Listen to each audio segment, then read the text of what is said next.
Sylvia's moeder zegt, Sylvia is bezig, ze komt nu niet aan de telefoon. Ja, Sylvia's moeder zegt, Sylvia begint opnieuw met een leibrandshow. Sylvia's moeder zegt, Sylvia is gelukkig, laat haar eigen gang nou doen. En de telefoniste zegt 40 cent meer voor nog 3 minuten.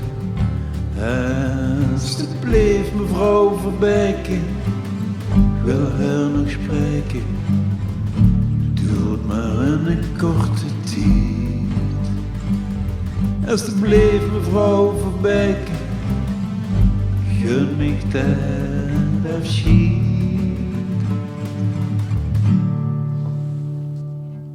Sylvia's moeder zegt, Sylvia is aan het pakken, ze vertrekt vandaag met de trein.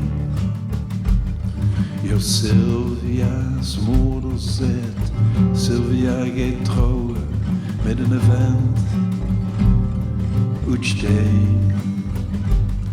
Ja, Sylvia's moeder zegt, laat haar geweren, maak dich weg, du bist gemeen. En de telefoniste zegt 40 cent meer voor nog 3 minuten.